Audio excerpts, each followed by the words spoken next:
Hi there, and welcome to the course. So I'm really excited to get started. This is lesson 1 and it's the lemon drizzle cake. My favourite. The course is full of my favourites, but I have to say this has to top the bill because this is the one really that changed things for me. When I made this, I knew that things could be better. So it's close to my heart and I'm really excited to share it with you. So we can get going. You'll see you've got a recipe to download or print out. Use that alongside the video. Don't just try and bake along with the video. I'll stop and start it during the boring bits, like when it's in the oven. But this will show you how I make it and hopefully make things easier for you. So the first thing I've got is 175 grams of margarine. If you've not done it this way before, what I do is weigh everything out before I get started. So take an empty bowl, put it on your scales, press the 0 and weigh what you need.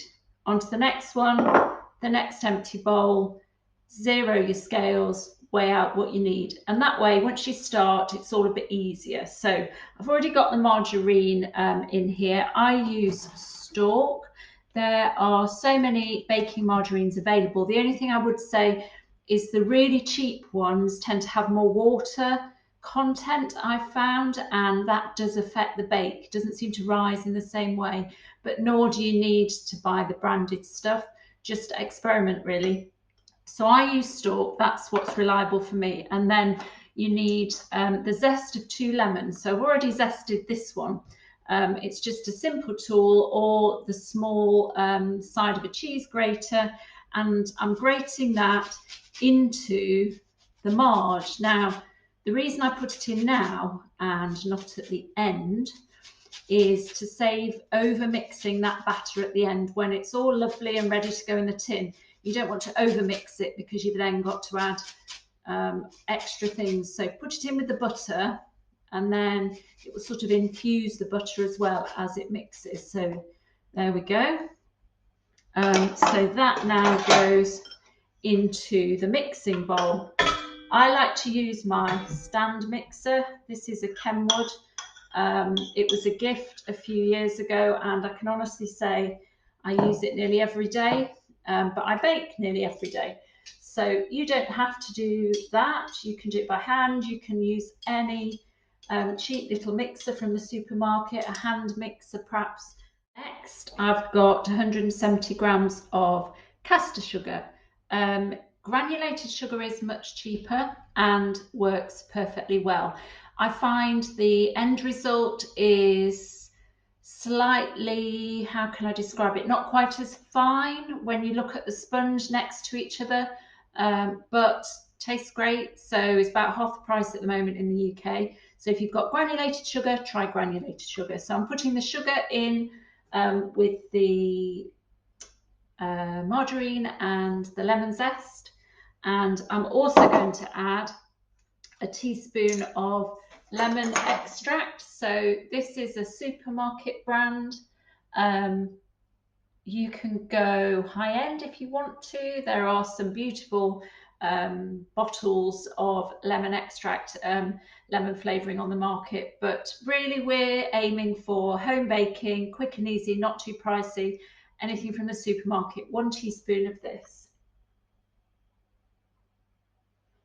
So you'll notice that we're packing in layers of flavour.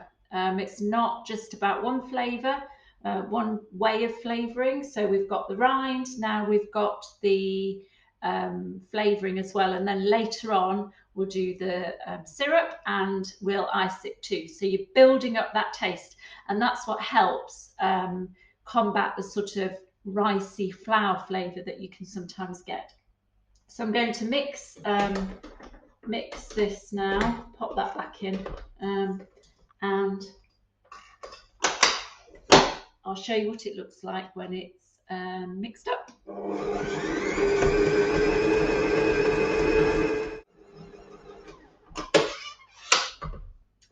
So just use a spatula,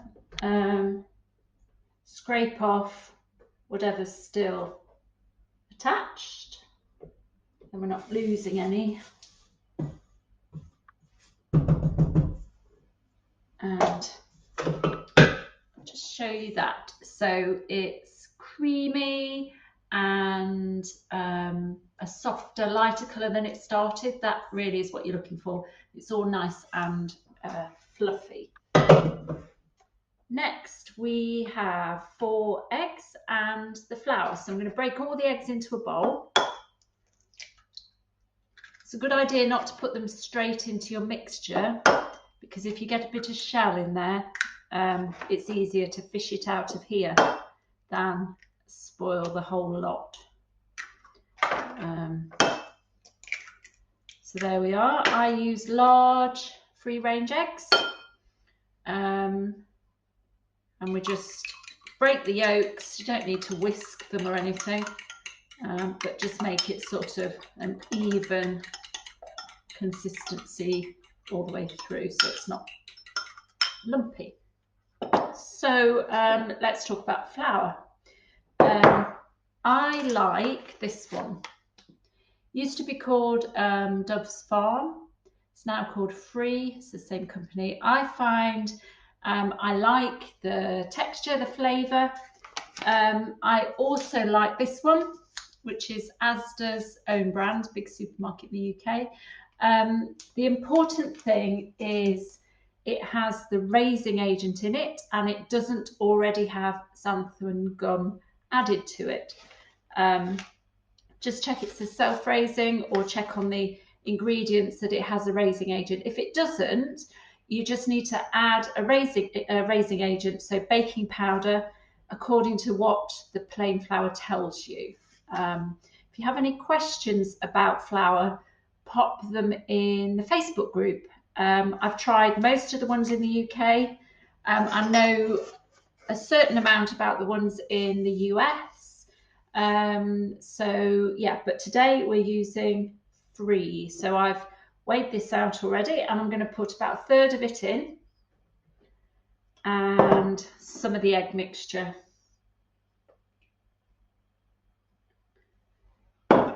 We give that a bit of a stir. Not too much, you don't want to overwork it, but adding it a bit at a time means you don't get any lumps. Don't worry at this stage if it curdles. So you'll see here it has split slightly. That's okay, it just hasn't come together yet. It needs a bit more flour to help it along.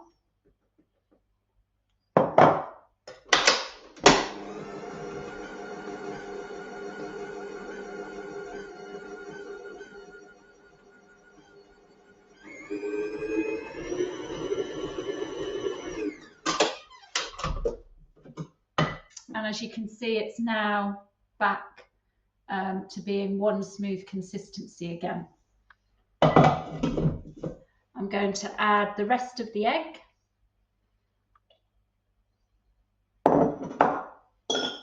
The rest of the flour. And my favourite thing that was ever invented for gluten-free baking, and that is the psyllium husk.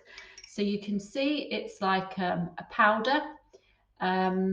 It comes in packets, 300 or 500 grams, perhaps, £7 or £8 in the UK. Sounds quite expensive, but honestly, I've had a bag of it for a year and I've still got loads left. It goes on forever, and you only need a small amount. But this adds something that's missing from gluten-free sponge. So it's that sort of nutty, wheaty kind of flavour.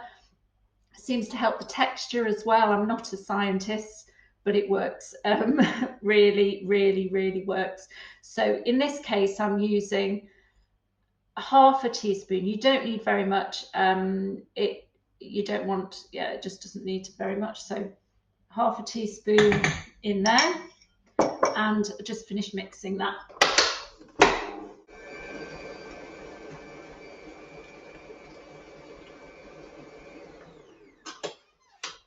So I started off at slow speed, and that combines it, and then I ramp it up just for the last few seconds to get a little bit of air in. Then I'm going to just scrape everything off the paddle and from around the sides of the bowl, just to make sure that we're not left with any lumps that we don't want. Finally, I'm going to give it another high-speed beat, and that gets a bit more air into it.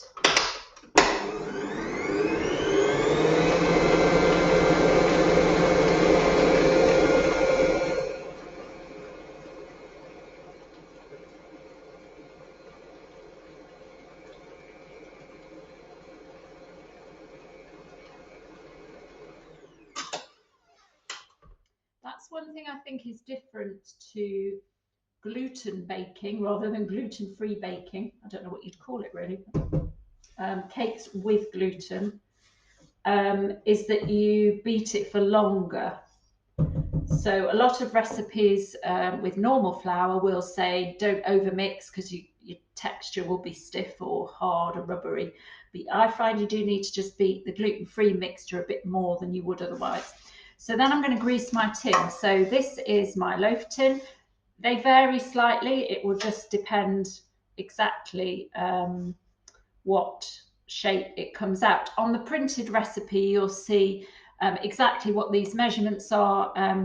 The only thing you have to look out for is if your tin is quite a bit smaller, you'll need to reduce the amount of mixture you put in there. Otherwise, it'll be dry around the edge before it's baked in the middle. But if you have any questions about tin sizes and things, just pop them in the Facebook group. So all I've done here is cut a piece of greaseproof paper that I'm going to stuff in there. So what I do is I tear off a small amount of spare greaseproof, take a bit of the margarine I was using and just grease it. Now, because we're lining the tin, it doesn't have to be very thorough. You don't have to stop it sticking to the tin, but you just need to stick the paper to it. So just roughly all around like that. And then pop your rectangle in.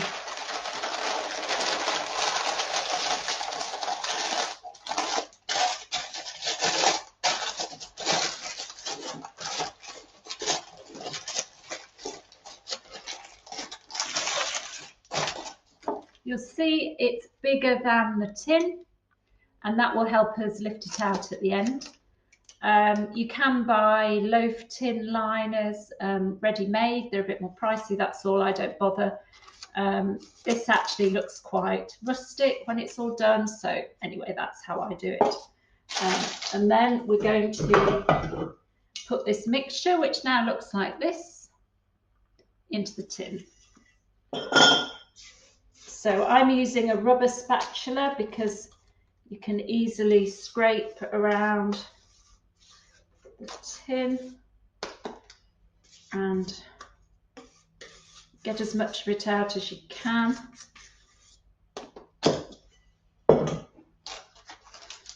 And just spread it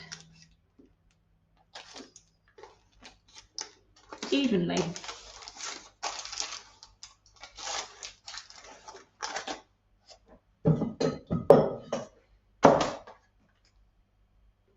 So you're looking for the tin really to be about half full. If it's much more than that, you're going to struggle to cook the middle. So if you've put it all in the tin and it looks too full, even though it seems a bit wasteful, take a bit out. It's better to waste a little bit of the mixture than end up with a cake that won't cook in the middle. So tin should be about half full.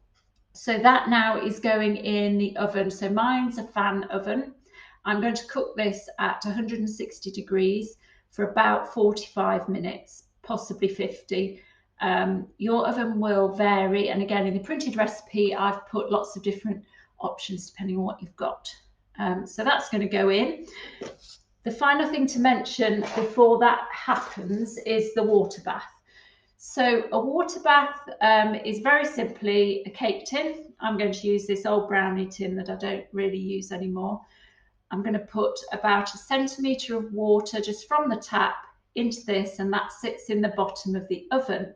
And what will happen during baking is this will create steam, and it will infuse into your cake. So whilst your cake bakes, the steam will add some moisture, and that again is going to help our result in the end. So that's going in the oven now. So I've just moved over to the stove, and whilst the cake's baking in the oven, we're going to make the lemon syrup. So I've got 50 grams of caster sugar in a pan, and I've just been juicing the 2 lemons that we used earlier. So this is my lemon juicer, and you just cut the lemon in half, press it down on the top, and squeeze as much juice out as you can. So I'm going to add that in. There we go. And then I'm going to slowly warm that, and we'll come back to it in a second. So here's the syrup. It has slowly warmed so that the sugar has dissolved, and now I've turned it up ever so slightly so it simmers a bit. You'll get little tiny bubbles around the edge, and that will slowly thicken. Now I've also added, I'm going to add, should I say, ooh, where's it gone? There it is. Lemon juice in a bottle. Now I like it particularly zingy, so depending on the size of your lemons, I've got the juice of 2 lemons, and I'm going to add,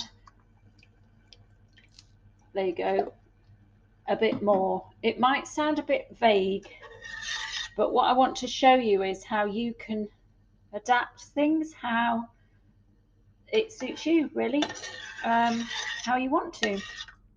This will simmer away. Just stir it now and again and make sure it doesn't burn. But that will slowly thicken. Take about 5 minutes, just gradually. And then we'll have, when it cools a little bit, it'll be a syrup rather than the consistency of a juice. So here it is, fresh out of the oven. Let's talk about how to tell it's done. So along the top here, you'll see a little crack where it's risen, and it's all nice and dry along there. If it's well underbaked, it'll be sticky. You'll see raw cake mix there. The next thing to do is I like to use a little cocktail stick because it doesn't really damage the cake. Put it in the middle all the way down to the bottom and take it out again, and that should be completely clean. If it's not baked, you'll get sticky cake mix all over there. So there we go. I'm just going to lift it out. Remember earlier we left quite a lot of paper around here, and this is why. There you go. So using the same cocktail stick, or if you don't have any, just use a fork. We're going to make tiny holes all over the top. Don't be afraid of it.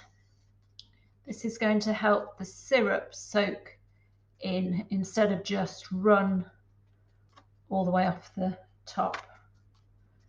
Okay, now the syrup has cooled. It's still a bit warm. You'll see it's more of a yellow, slightly thicker consistency now. We're just going to start to drizzle it over, not too quickly because it has to have a chance to sort of soak in as it goes, otherwise it'll just run off. Some of it will run off, and that's fine, but you want a good covering. Actually, if you keep that a bit snug, it will help around the edges. Here we go. So just keep going a little bit at a time, really close to the surface, so you're sort of pushing it in rather than just dropping it from a height.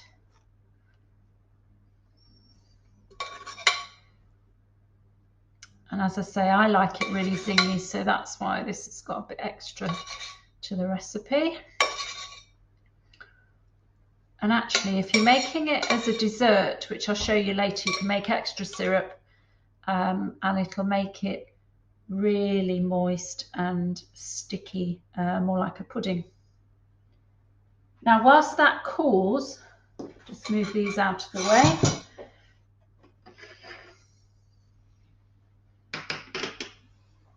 I'm going to make the lemon icing to go on the top. So again, this is about building in layers and layers of flavour. So here I've got 50 grams of icing sugar and that same bottle of lemon juice. So what we do is add a few drops at a time and just start mixing it in. If you add too much and it's too runny, it doesn't matter. You can just compensate by adding more icing sugar again. Now, always mix your icing in a bowl much bigger than you think you need, because it keeps some of the cloud of icing sugar in the bowl rather than all over the worktop and all over the floor, quite often in my case. So what we want here is a consistency that will be quite runny but still set. So that's about right.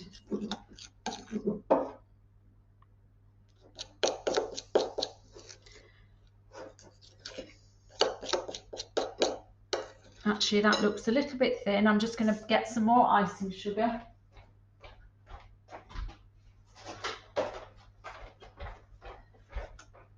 I've got this one at the moment, silver spoon, but any will do. If it's got big lumps in it, you might want to sieve it, but you don't normally need to. And you just keep mixing until it's about right.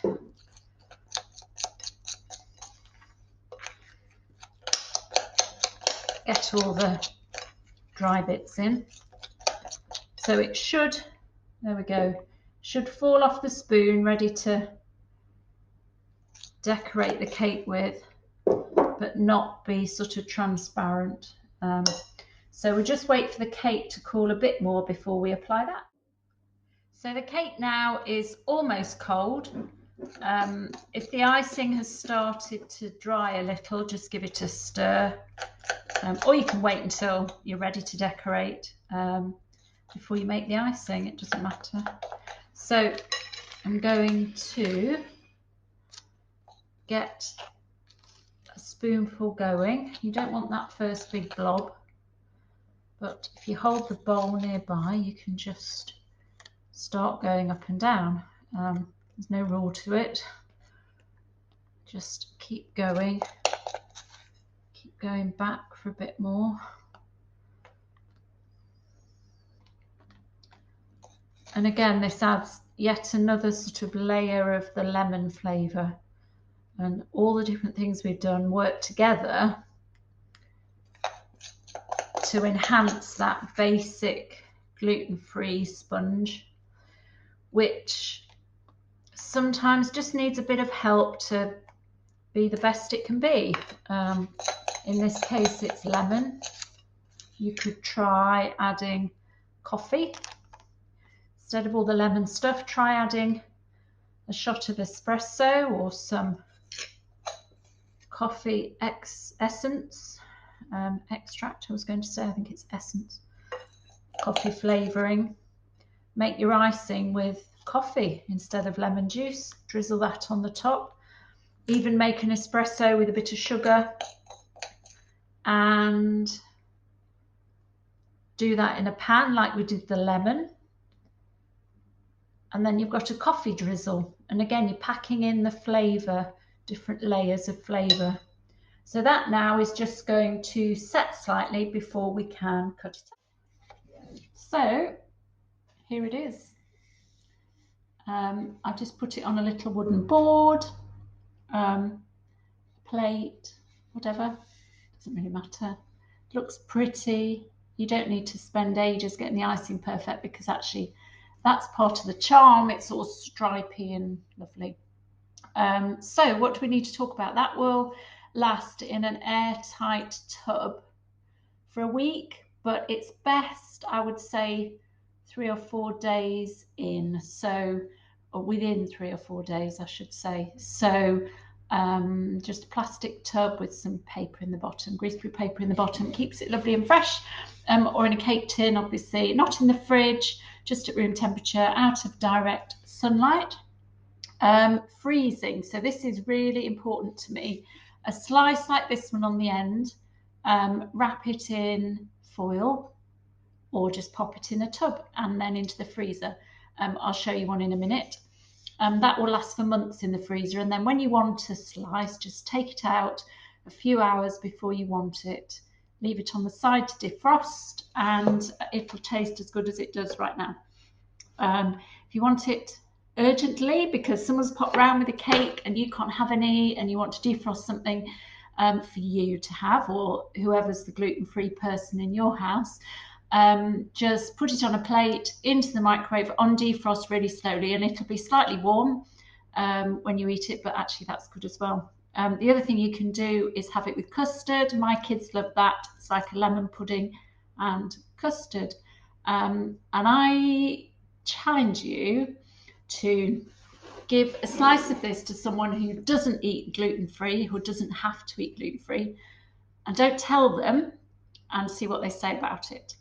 And hopefully you'll find what I did, that actually everyone can enjoy it together, and it's another one for the repertoire where you're not baking twice. So hope you enjoy it. Pop over to the Facebook group and let me know what you think, and I will just get some tubs out now to show you about the freezing. So here's an example of a tub I use in the freezer. I'm going to just take one slice of cake, pop it in there, put the lid on and put that in the freezer. It is as simple as that. If you're putting several together, put a bit of greaseproof paper in between, or I'll just quickly show you, if you stack them on end like that, you can put several together. If they're touching, they might stick together, which is fine if you want to defrost them all at once. But actually, if you want a slice at a time, make sure there's a gap in between when they go in the freezer, and take them out as you need them.